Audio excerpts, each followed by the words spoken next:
Hello students, ज्ञान भारती अड्डा 100 में आपका स्वागत है। अगर आप लोग इस वीडियो पर है तो इस वीडियो को जरूर लाइक एंड सब्सक्राइब कीजिएगा और अपने दोस्तों के पास जरूर इस वीडियो को शेयर कीजिएगा। चलिए, आज हम लोग ज्योग्राफी का क्लास लाया है। चलिए, आज हम ज्योग्राफी में पढ़ेंगे भारत के प्राकृतिक प्रदेश के बारे में। आज हम लोग गोंडवाना लैंड, अंगारा लैंड, तैतीस सागर, कैसे हिमालय का निर्माण हुआ, ये सब चीज के बारे में पढ़ेंगे आज। चलिए ध्यान दीजिए बोर्ड पर। अल्फ्रेड वेगनर भूगोलवेत्ता थे। महाद्वीपीय विस्थापन सिद्धांत को प्रमाणित करने के लिए भी पूरा चुंबकीय अध्ययन को आधार बनाया गया था। जो अल्फ्रेड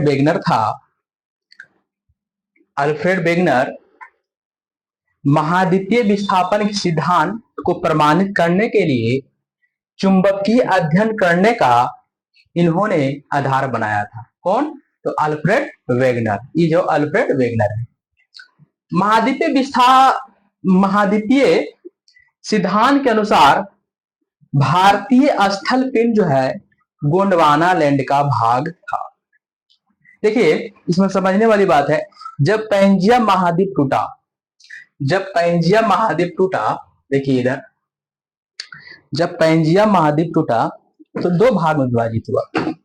कितने भाग में विभाजित हुआ था? तो दो भाग में।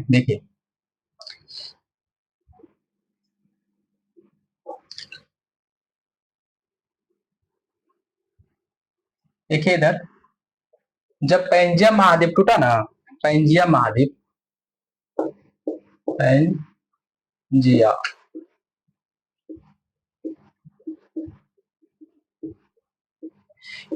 ये जो महाद्वीप टूटा है तो दो भागों में बटा था। एक भाग बटा था गोंडवाना लैंड,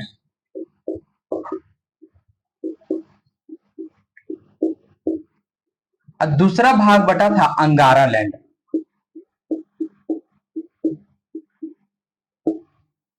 समझे? जब पैंजिया महाद्वीप टूटा तो दो भागों में विभक्त हो गया। कौन कौन भाग में हुआ था? तो गोंडवाना लैंड और अंगारा लैंड। गोंडवाना लैंड और अंगारा लैंड के बारे में समझते हैं। जो विषुवत रेखा से जो दक्षिणी की ओर हुआ, जितने से कि तो दक्षिणी की ओर पड़ रहा है, जैसे ऑस्ट्रेलिया, दक्षिण अमेरिका, अफ्रीका, ऑस्ट्रेलिया, ये सब किसका भाग था? ये सब था जो है गोंडवाना लैंड का भाग था। ये सब जो है किसका भाग था? तो गोंडवाना लैंड का भाग था। जितना भी नीचे की ओर पड़ता है, विषुवत रेखा से नीचे की ओर, अफ्रीका, दक्षिण अमेरिका, ऑस्ट्रेलिया, ये सब किसका भाग था? तो गोंडवाना लैंड का भाग था। लेकिन वही अगर देखा जाए, अंगारा लैंड किसका भाग था? अंगारा लैंड में कौन कौन देश महाद्वीप आते हैं? तो उत्तरी अमेरिका, यूरेशिया, जिसको यूरोप और एशिया मिला के बोलते हैं यूरेशिया। ठीक है, तो हम लोग समझिए गोंडवाना लैंड और अंगारा लैंड कैसे बना? तो पैंजिया महाद्वीप के टूटने के कारण। समझ गए? चलिए आगे देखते हैं। वही चीज आगे लिख दिए हैं, यही चीज जो है आगे हम लिखे हैं, देखिए, बोल रहा है गोंडवाना भूभाग के विशाल क्षेत्र में भारत, देखिए भारत हो गया, भारत गोंडवाना लैंड के बारे में बोल रहे थे। भारत, ऑस्ट्रेलिया, अफ्रीका, दक्षिण अमेरिका था, अंटार्कटिका के क्षेत्र आते। जो नीचे वाला भाग था वो गोंडवाना लैंड का भाग था, में शामिल था। मध्यवर्ती मध्यजीवी कल्प में संवहनीय धाराओं द्वारा गोंडवाना लैंड को अनेक टुकड़ों में विभाजित किया गया। बहुत टुकड़ों में बटा था ये। इस विभाजन के फलस्वरूप भारतीय प्लेट गोंडवाना भूमि से अलग होने लगा। क्या हुआ? धीरे धीरे अभी भी क्या है, पृथ्वी में हलचल चल रहा है। तो क्या हुआ? पृथ्वी क्या हुआ, भारत क्या हुआ, धीरे धीरे क्या हुआ, उत्तर की ओर खिसकने लगा। भारत जो है उत्तर की ओर खिसकने लगा। अभी भी पृथ्वी में हलचल है। देखते हैं, कोई देश यहाँ है तो धीरे धीरे लाखों करोड़ों वर्ष के बाद वह भारत जो है ना, क्या हुआ, उत्तर की ओर विस्थापित होने लगा। और जाकर के पहले भारत जो है गोंडवाना लैंड का ही भाग था, लेकिन भारत में पृथ्वी में जैसे हलचल होते गया, या क्या हुआ, उत्तर की ओर खिसकते गया, उत्तर की ओर खिसकते गया। इस विभाजन के फलस्वरूप भारतीय प्लेट गोंडवाना भूमि से अलग होने के बाद उत्तर की ओर विस्थापित होने लगी। उत्तर दिशा की ओर विस्थापन के परिणाम स्वरूप भारतीय प्लेट अपने से अधिक विशाल यूरेशियन प्लेट से टकराई। क्या हुआ? जो बाद में किस प्लेट से टकराई? तो यूरेशियन प्लेट से टकराई। आगे देखते हैं हम लोग। इस टकराव के कारण जब यूरेशियन प्लेट में जब भारत टकराई, तो इस टकराव के कारण इन दोनों प्लेटों यानी भारत और यूरेशिया, भारतीय और यूरेशियन के बीच तेथी सागर, हिमालय जो पहले जो अभी हिमालय देख रहे हैं आप लोग, वहां पहले तेथी सागर था। हिमालय जब जो हिमालय का जो निर्माण हुआ है, वहां पहले क्या था? कौन सा? क्वेश्चन ये पूछता है कि हिमालय के निर्माण के पहले वहां कौन सा सागर था? तो तेथी सागर था। तेथी सागर कौन सा सागर था जी? तेथी सागर। समझ गए? तेथी सागर का अवसादी चट्टान द्वारा वलित होकर हिमालय तथा पश्चिमी एशिया की पर्वतीय श्रृंखला रूप में विकसित हुए। हिमालय का जो निर्माण हुआ है किससे हुआ है? तो तेथी सागर से हुआ है। ये क्या हुआ है? जबकि ये उठा है तो हिमालय का निर्माण हुआ है। हिमालय की पूरी पर्वत श्रृंखला एक युवा आकृति को दर्शाता है। हिमालय किस पर्वत श्रृंखला के अंदर? तो वलित। देखिए हिमालय जो है किस पर्वत में आता है? हिमालय। क्वेश्चन पूछता भी है हिमालय। हिमालय जो है ना किस पर्वत के अंतर्गत आता है? तो इसको बोलते हैं वलित। वलित। जितना भी पर्वत है सब वलित के अंतर्गत आता है। जैसे जो जितना भी महाद्वीप का है ना, सब वलित पर्वत, सब वलित है, सब जो है वलित के अंतर्गत आता है। आगे हम लोग देखिए, इसमें ऊंचे शिखर, गहरी घाटियां तथा तेज बहने वाली नदियां। जबकि हिमालय का निर्माण हुआ, तो हिमालय के निर्माण होने के बाद क्या हुआ? ऊंची शिखर का निर्माण हो गया, गहरी। जबकि हिमालय अगर बनेगा, अगर हिमालय का निर्माण हुआ तो गहरी घाटियां का भी निर्माण हुआ। जब हिमालय जो उठा तेथी सागर से, जब हिमालय जब भी उठा तेथी से, देखिए इधर देखिए यहाँ नदी है, तेथी से सागर है, तेथी सागर है, तो हिमालय का निर्माण हुआ। हिमालय का निर्माण हुआ, एक गहरी घाटी का तभी निर्माण हुआ। हिमालय का निर्माण के कारण गहरी घाटी का भी निर्माण हुआ। गहरी घाटी का निर्माण, नदी का भी निर्माण हुआ। क्यों? कि हिमालय जो बर्फ से बना हुआ है, बर्फ के पिघलने, अगर बर्फ पिघलेगा जरूर नदी का निर्माण होगा। वही बोल रहा है कि ऊंचे शिखर, गहरी घाटियां तथा तेज बहने वाली नदियां का भी निर्माण हुआ है। हिमालय के तराई क्षेत्र में, हिमालय का जो तराई क्षेत्र है, पर्वतीय क्षेत्र, पर्वतपदीय क्षेत्र जो हिमालय के तराई क्षेत्र में पताल तोड़ कुएं भी पाए जाते हैं। पताल तोड़ कुएं पाए जाते हैं। क्वेश्चन एक पूछता है कि पताल तोड़ कुएं कहां पाया जाता है? उत्तराखंड की जगह है, वहां पताल तोड़ कुएं पाया जाता है। ठीक है। तेथी सागर के हिमालय के रूप में ऊपर उठने तथा प्रायद्वीपीय पठार के उत्तरी किनारे के बीच धंसने के कारण एक बृहद द्रोणी का निर्माण हुआ। क्या हुआ? देखिए, तेथी सागर के हिमालय के रूप में ऊपर उठने, हिमालय के ऊपर उठने, प्रायद्वीपीय पठार के उत्तरी किनारे के नीचे धंसने के एक बृहद द्रोणी का निर्माण हुआ। समय के साथ साथ यह बेसिन उत्तर के पर्वतों एवं प्रायद्वीपीय पठारों से बहने वाली नदियों के अपसादी निक्षेप द्वारा धीरे धीरे हुआ। देखिए, इसी नदियों के द्वारा क्या होता है? जलोढ़ मृदा के भी निर्माण होता है। जलोढ़ मृदा के निर्माण होता है। जलोढ़ मृदा, हम लोग जलोढ़ मृदा के बारे में भी पढ़ेंगे। देखिए, हो रहा है कि इस प्रकार जलोढ़ निक्षेप से निर्मित एक विस्तृत समतल भूभाग भारत के उत्तर मैदान के रूप में विकसित। जलोढ़ मृदा, इसी कारण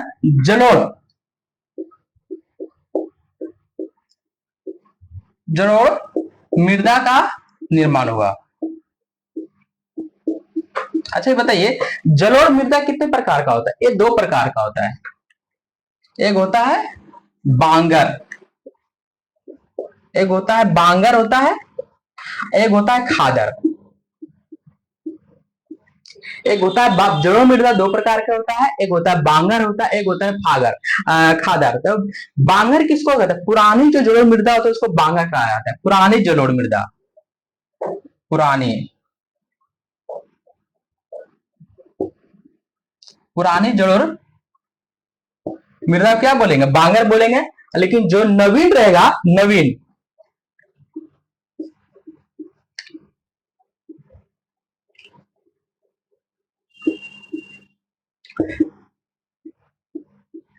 देखिए जलोढ़ मृदा दो प्रकार के, बांगर और खादर। तो बांगर बोलेंगे पुरानी जलोढ़ मृदा को, और खादर बोलेंगे नवीन जलोढ़ मृदा को। इसको क्या बोलेंगे? नवीन जलोढ़ मृदा को क्या बोलेंगे? खादर बोलेंगे। ठीक है। अब आइए, प्रायद्वीपीय पठार पृथ्वी की सतह का प्राचीनतम भाग है। जो प्रायद्वीपीय जो पठार है, पृथ्वी का सबसे प्राचीनतम भाग क्या है? पृथ्वी का सबसे प्राचीनतम भाग, देखिए, तो पृथ्वी का जो सबसे, देखिए, पृथ्वी का सबसे सबसे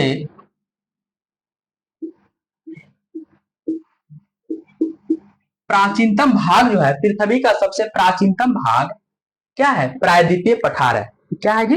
तो प्रायद्वीपीय पठार है। पृथ्वी का जो सबसे प्राचीनतम भाग है वह है प्रायद्वीपीय पठार है। समझे? पृथ्वी का सबसे अगर प्राचीनतम भाग अगर देखा जाए तो क्या है? तो प्रायद्वीपीय पठार है। आगे हम लोग देखते हैं प्रायद्वीपीय पठार, जो प्रायद्वीपीय जो भाग है, ये जो प्रायद्वीपीय भाग है, ये देख रहे हैं, ये जो प्रायद्वीपीय भाग भारत का सर्वाधिक स्थिर भाग है। अगर भारत का सर्वाधिक स्थिर भाग जो पूछा जाए तो भारत का, देखिए, भारत का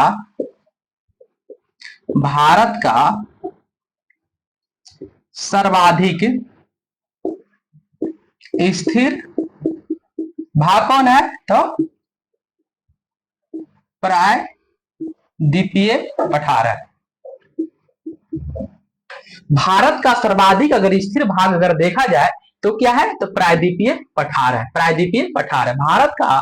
देखो, पृथ्वी का सबसे प्राचीनतम भाग प्रायद्वीपीय पठार, लेकिन भारत का अगर सर्वाधिक स्थिर भाग देखा जाए तो भी क्या है? प्रायद्वीपीय पठार ही है। चलिए, प्रायद्वीपीय पठार आग्नेय आग्नेय तथा कैंत्रित आग्नेय तथा कैंत्रिक सैलों वाली ऊंची पहाड़ियों एवं जो है ऊंची पहाड़ियों एवं चौड़ी घाटियों से बना है। जो प्रायद्वीपीय पठार है किससे बना है? तो प्रायद्वीपीय पठार का जो निर्माण हुआ है आग्नेय सेल। आग्नेय सेल के बारे में आप लोग जानते हैं, सेल तीन प्रकार का होता है। आग्नेय सेल होता है, अवसादी सेल होता है और कैंत्री सेल होता है। ये तीनों के बारे में हम आगे इसका चर्चा करेंगे, वो वर्ल्ड ज्योग्राफी में करेंगे। इसलिए जान लीजिए सेल तीन प्रकार का होता है, आग्नेय सेल, अवसादी सेल और कैंत्री सेल। तो हम लोग जानेंगे कि प्रायद्वीपीय सेल का निर्माण जो आग्नेय तथा कैंत्री सेल के दोनों को मिलाकर के देखा जाए तो प्रायद्वीपीय पठार का निर्माण हुआ है। मेघालय का पठार प्रायद्वीपीय पठार का भाग है। जो मेघालय का जो पठार है, देखिए, मेघालय का जो पठार है, देखिए, मेघालय का पठार, देखिए, मेघालय का पठार प्रायद्वीपीय पठार का बहिर्समलक ही भाग है। जो मेघालय का पठार किसका भाग है जी? मेघालय, क्वेश्चन पूछता है बहुत है। तो मेघालय का पठार किसका भाग है? मेघालय का पठार, तो मेघालय जो है, मेघालय का पठार प्रायद्वीपीय पठार का भाग है। तो मेघालय का पठार प्रायद्वीपीय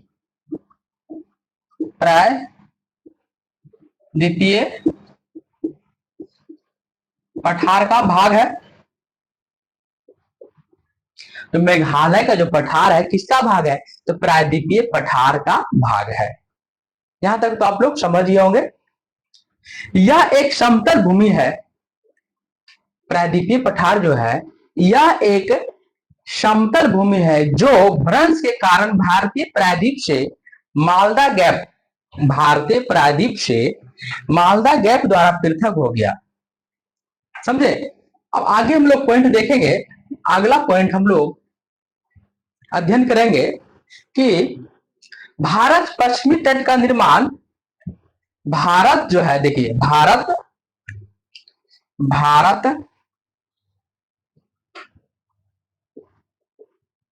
पश्चिमी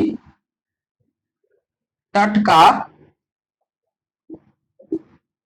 भारत जो है पश्चिमी तट का निर्माण भूमि के उत्थान एवं, देखिए भूमि के उत्थान एवं, देखे भारत पश्चिमी तट का निर्माण अब भूमि के उत्थान निर्गमन के कारण हुआ है, निर्गमन के कारण हुआ है। यहां तक तो समझ गए होंगे। अब आइए हम लोग देखते हैं भारत को जो प्राकृतिक प्रदेश को कितने भागों में बांटा गया। भारत को प्राकृतिक प्रदेश को कितने भागों में बांटा गया, देखिए यहां भारत के प्राकृतिक प्रदेश को कितने भागों में बांटा गया है। देखिए भारत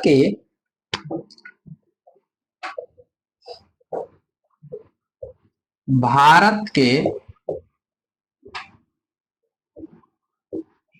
प्राकृतिक प्रदेशों को 4 भागों में बांटा गया, 4 भागों में बांटा गया है। नंबर 1, पहला जो है उत्तर का पर्वतीय क्षेत्र, पहला जो है क्या भागा गया है, बांटा गया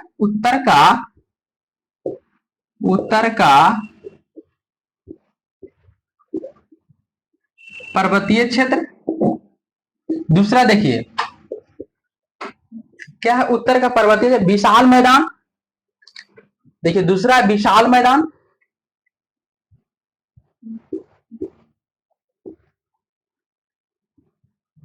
और तीसरा क्या है, विशाल मैदान हो गया, और प्रायद्वीपीय पठार, और तीसरा क्या है, प्रायद्वीपीय पठार।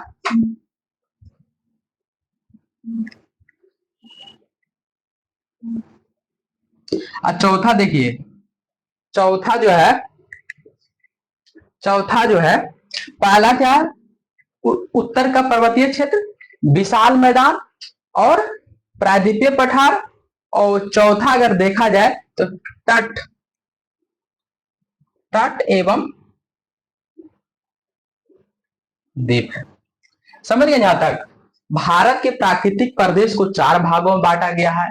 पहला है उत्तर का पर्वतीय क्षेत्र, दूसरा है विशाल मैदान, तीसरा है प्रायद्वीपीय पठार, और चौथा है तट एवं द्वीप।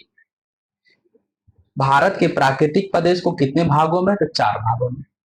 पहला उत्तर का पर्वतीय क्षेत्र, दूसरा विशाल मैदान, तीसरा प्रायद्वीपीय पठार, चौथा तट एवं द्वीप। चलिए यहां तक तो आप लोग समझ गए होंगे, चलिए इस वीडियो आज यहीं रहने देते हैं, आगे हम देखते हैं। चलिए अगर आप लोग जरूर इस वीडियो को लाइक एंड सब्सक्राइब कीजिएगा, और अगर इस वीडियो पर नए, चलिए थैंक यू, धन्यवाद।